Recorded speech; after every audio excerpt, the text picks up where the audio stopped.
चलिए दोस्तों, एक कहानी लेकर आया हूं आपके लिए जिसका शीर्षक है भैंस के कान वाला राजा। एक था राजा, नाम था माड़कुन। यह सलोना, नवयौवन, संपन्न और भला था। प्रजा उस पर प्रसन्न थी। वह उसे प्यार से माड़कुन राजा कहती थी। उसका मंत्री बहुत ही दुष्ट और बुरे विचारों का था। वह जनता में राजा के प्रति घृणा फैलाकर स्वयं सिंहासन पर बैठना चाहता था। यह कैसे संभव होगा, वह सोचने लगा। आखिर में मंत्री के दिमाग में एक बात आ गई। राजा कुंवारा था। मंत्री ने उसे नाच गानों में लगाया, मदिरापान और पाप कर्मों का अभ्यस्त बना दिया। राजा को यह पापमय जीवन भाने लगा। राजा प्रजा को भूलकर पाप कर्मों में ही लगा रहता। देश में अराजकता फैल गई। मंत्रियों और सभासदों ने जनता पर काफी जुल्म ढाए। जनता राजा के पास दुहाई देने गई, पर वह अपने ही ऐशो आराम में मस्त था। एक दिन राजा शिकार खेलने चल पड़ा और एक जंगल में पहुंच गया। वहां उसने एक हिरनी देखी और घोड़ा उसी के पीछे दौड़ा दिया। हिरनी के पीछे घोड़ा दौड़ाते दौड़ाते वह बहुत दूर निकल गया। शिकार करके जब वह वापस आने लगा तो रास्ता भूल गया। राजा बहुत ही सघन जंगल में पहुंच गया। न आगे बढ़ सकता था न पीछे। जंगली जानवरों की आवाजें चारों ओर से आ रही थी। अंधेरा छाने लगा और राजा भयाक्रांत होने लगा। दाएं बाएं देखने के बाद उसने दूर एक पहाड़ी की चोटी पर प्रकाश की धीमी सी किरण देखी। उसकी तेज धड़कन कुछ शांत हुई। घोड़ा वहीं छोड़ वह धीरे धीरे वह डरते डरते उस स्थान पर पहुंच गया। उसने एक कुटिया में दिया जलते देखा। दम साधा और खांसने खूंसने के बाद द्वार पर दस्तक दी। शीघ्र ही एक महिला ने खिड़की से झांका। राजा ने जब उसे देखा तो मंत्र मुक्त सा देखता ही रह गया। वह जैसे इंद्र सभा की कोई अप्सरा थी। उसके चेहरे से आभा की किरणें उठ रही थी। राजा ने कहा, मैं एक यात्री हूं। मुझे रात के लिए शरण चाहिए। इस सुनसान जंगल में रात गुजारने के लिए कोई स्थान नहीं है। जगत नियंता की जगह और भाग्य के दाने इनकी मांगे नहीं करते। जो कुछ मेरे पास तैयार है वह मैं प्रस्तुत करूंगी, परंतु रात को मैं कुटिया के अंदर रख नहीं सकती। मैं इस कुटिया में अकेली हूँ। मेरे पति पूर्णिमा स्नान के लिए कुठियार गए हैं। यदि वे देर से भी आए तो अंदर रहोगे। यदि वे नहीं आते तो तुम्हें रात दालान में गुजारनी पड़ेगी। राजा इस रति से भी सुंदर नारी का कथन सुनकर प्रसन्न हुआ। नारी के अकेलेपन ने उसके अंदर के सुप्त पापी को जगा दिया, पर बाहर से वह साधु बना रहा और दालान में लेट गया। आधी रात हुई, गृह स्वामी भी नहीं लौटा। राजा अपने रंग में आने लगा। उसने द्वार को धक्का मारा। अंदर से सांकल चढ़ी थी, इसलिए उसके दिमाग में दूसरा विचार आया। वह छत पर चढ़ गया, एक फट्टा उठाकर कमरे में कूद पड़ा। अंदर वह सलोनी अपनी साधना में लीन थी। कूदने की आवाज से उसका ध्यान साधना से हट गया। आंखें खोली और यात्री को कमरे में देखकर बोली, हे राजा, तुम कितने कुकर्मी हो। जिस वृक्ष ने तुम्हें छाया प्रदान की उसी की जड़ें काटते हो। होश में आ जाओ, आगे नहीं बढ़ना। पर अंधा बैल सही रास्ते पर कैसे चले। राजा ने आव देखा न ताव और उसके पास आकर उसे पकड़ने का यत्न करने लगा। तो ही उस महिला के इर्द गिर्द आग की ज्वालाएं प्रकट हुई। राजा मंत्र कीलित सा खड़ा रह गया।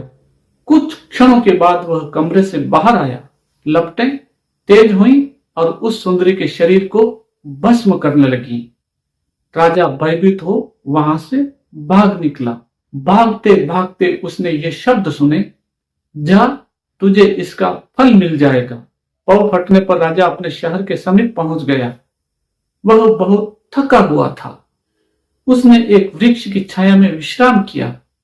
बैठते ही उसे नींद आ गई और घोड़े बेचकर सो गया। जब उसकी आंख खुली तो दिन काफी ढल चुका था।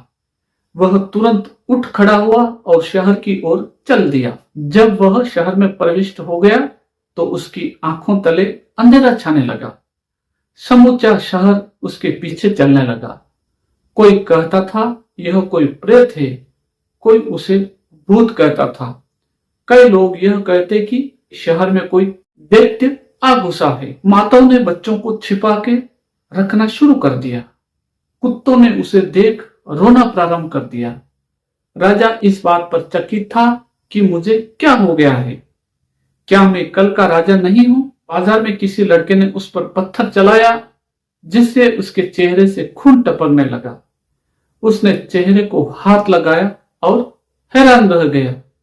उसके चेहरे की बनावट ही बदल गई थी। चेहरे पर घोड़े के अय्याल सरीखे बाल उग आए थे। एक जगह पहुंचकर उसकी नजर एक दर्पण पर पड़ी। उसके पैरों तले की मिट्टी खिसक गई। उसने देखा कि उसके कान की जगह भैंस का कान उग आया है और चेहरे पर चितकबरे घोड़े की दुम जैसे लंबे बाल आ गए हैं। आंखें अंदर धस गई हैं और नाक व मुंह बंदर के मुंह जैसा हो गया है। वह स्वयं को नहीं पहचान पाया।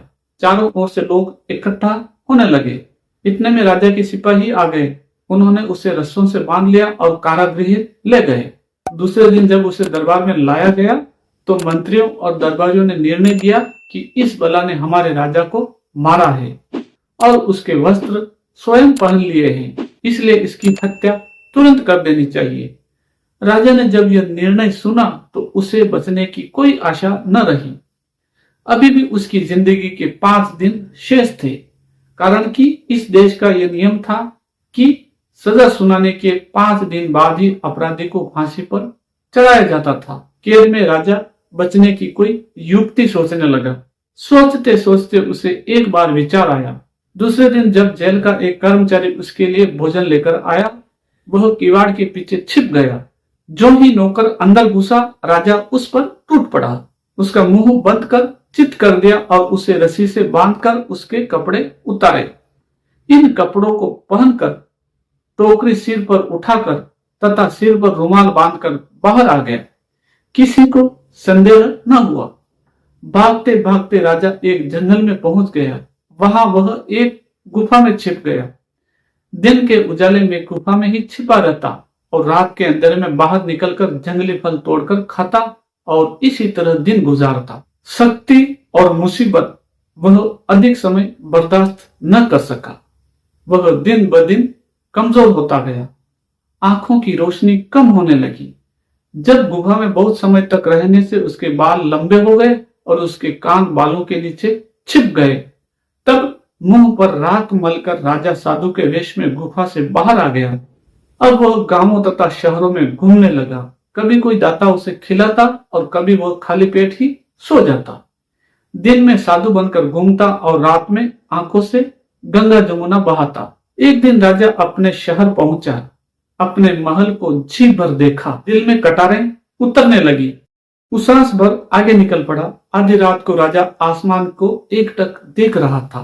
कहीं से एक साधु अपने में मस्त गाना गाता हुआ आया। भैंस के कान है माड़कन राजा की, कुटियार वन जब पहुंचेंगे वे, पापी काया को रगड़ रगड़ जब साफ करें, तभी भैंस के कान गायब हो जाएंगे। राजा सोच में पड़ गया, जैसे उसने कोई आकाशवाणी सुनी हो। उसका मन कुठियार जाने को मचला। अश्रुधार बह निकली। सूर्योदय होने पर वह कुठियार वन की ओर चल पड़ा। जब राजा अच्छा बल पहुंचे तो यहां से घुटनों के बल कुठियार तक आया। जंगल में घिसटते घिसटते राजा का सारा शरीर रक्त रंजित हो गया। जब राजा कुठियार पहुंचा तो काफी थका था। चश्मे के किनारे पर बैठते ही उसे नींद आ गई। उसने एक सपना देखा। उस तपस्विनी को इसने एक भव्य नौका में देखा। इस नाव को देवता खे रहे थे। इस तपस्विनी की दृष्टि राजा पर गई और उसने नौका को रोकने के लिए कहा। राजा माड़कन इसके पास रोते रोते आया और चीखा, देवी मुझ पर क्षमा कीजिए, मेरे पापों की ओर न देखिए। राजा खून के आंसू रोने लगा। इस तपस्विनी ने हाथ में तनिक जल लिया और इसे राजा के चेहरे पर फेंक दिया और इसी के साथ सपना समाप्त हुआ। पानी की छींटों से राजा को जाग आ गई। उसने वृक्ष पर एक घड़ा देखा। इसी में से पानी की एक एक बूंद उसके चेहरे पर गिर रही थी। इस पानी से उसका मुंह धुल गया था। उसने चेहरा पोंछा। उसका हाथ जब कान की ओर गया तो देखा कि कान उसके अपने कान में परिवर्तित हो गया है। चश्मे के पानी में अपना प्रतिबिंब देखा और पाया कि उसकी अपनी शक्ल आ गई है। भगवान के प्रति धन्यवाद ज्ञापन किया और अपने पापों के लिए क्षमा मांगी। मन अपार हर्ष से भर गया, आंसू छलके। काफी समय बीत जाने पर राजा अपने शहर लौटा। जनता ने जब अपने भूपति को देखा, वे फूले न समाये, प्यार भरा स्वागत दिया। शहर में दीपमाला हुई और राजा फिर सिंहासन पर बैठ गया। सिंहासन पर बैठते ही राजा ने मंत्री को फांसी देने की आज्ञा दी। तो दोस्तों, ये कहानी थी कश्मीर की लोक कथाओं से संग्रहित।